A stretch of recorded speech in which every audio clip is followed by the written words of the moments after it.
To introduce the leader of Glasgow Council, Susan Aitken.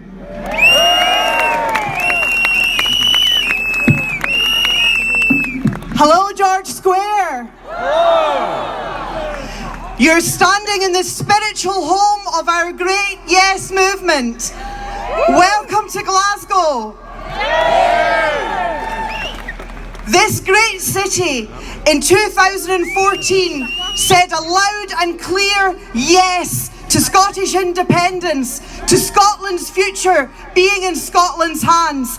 And next year, in 2020, it will say yes again, even bigger and even louder. And it will be followed by cities and towns and villages right across Scotland saying yes to Scotland's future being in our own control, yes to Scots being able to decide their own destiny and breaking free from the chaos of Westminster that's holding us back.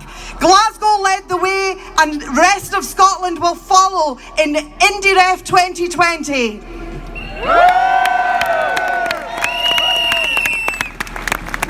It is the absolute privilege of my life every single day to be able to lead this great city, and it is an absolute honour now to be able to introduce our star speaker for today.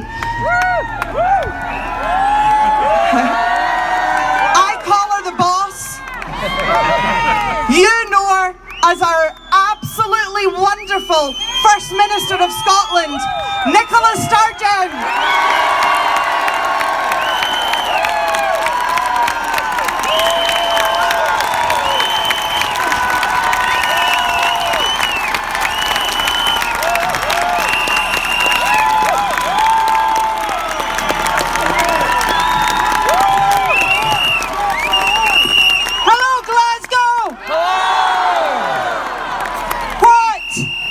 Beautiful sight to behold here today.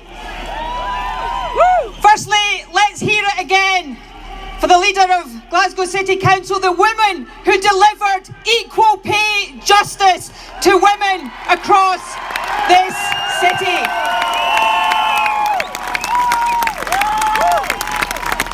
We are gathered here today in our thousands in the beautiful civic square of Scotland's biggest city. And we are gathered here for one simple purpose. And that purpose is to demand the right to choose a better future for our country. We are gathered here to demand the right to choose an independent future for Scotland. My friends, make no mistake, the general election that we face now on December the 12th is the most important election for Scotland in our lifetimes. The future of our country is on the line, and there is no doubt whatsoever that Scotland stands at a crossroads moment. Down one path is a future that will be dictated to us by the likes of Boris Johnson. A future where tax cuts for the wealthiest take priority over our people and our public services. That is not the Scotland that we want.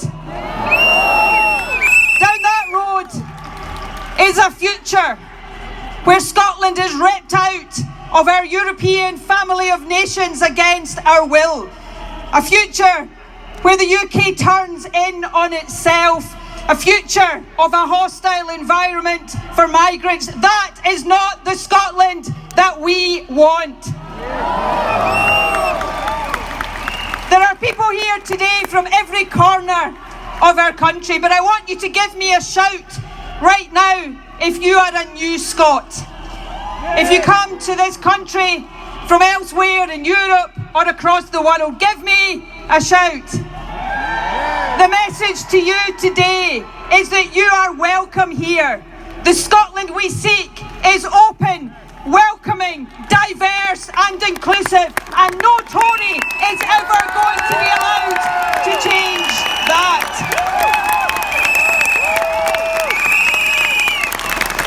And down that Boris Johnson path lies a future where Boris Johnson has his strings pulled by Donald Trump.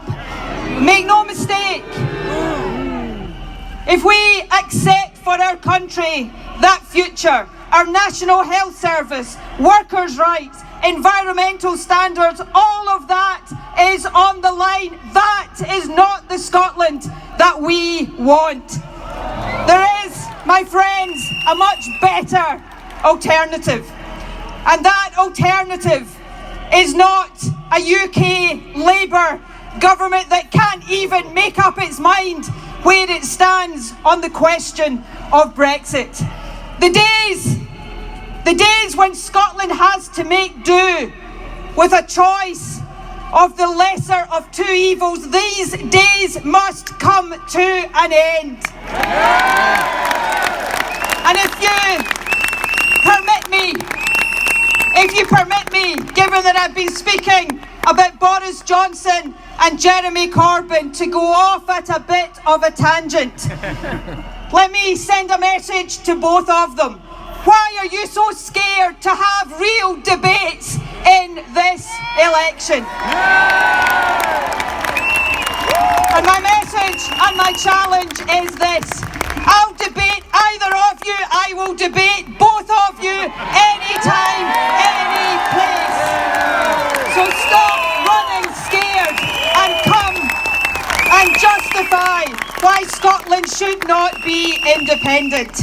My friends, the better alternative, the much better alternative for our country is to take our future into our hands. Freedom! And to become an independent country. A country that invests in our people, that invests in our public services, that invests in lifting children out of poverty, not in a hard Brexit, not in trident weapons of mass destruction on the River Clyde. An independent country that is open, that is welcoming, that is diverse, that can build a better future, not just for us here today and this generation of Scots, but a better future for all the generations who come after us. That, my friends, is the prize.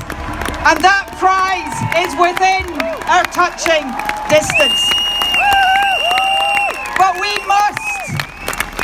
we must seize that prize. I said a moment ago that this general election is the most important in our lifetimes. And that is the case. We must come out in our numbers and vote in this election. Vote to escape the chaos and the misery and the division of Brexit, and vote to put Scotland's future into Scotland's hands. That's the message that must ring out across our country. So my ask of you, as I prepare to lead you to an independence referendum next year,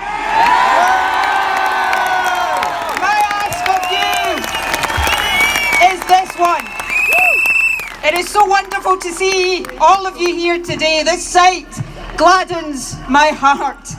But over these next few weeks, I know the nights are drawing in. I know the weather is getting colder and wetter. I know minds are turning to the Christmas festivities. But all of us must make sure that over these next few weeks, we persuade everyone we know, our family, our friends, our neighbours, our workmates, to come out on December the 12th and send the biggest, loudest, most resounding message to Westminster. that it is time for Scotland to choose our own future. It is time for Scotland to be an independent country.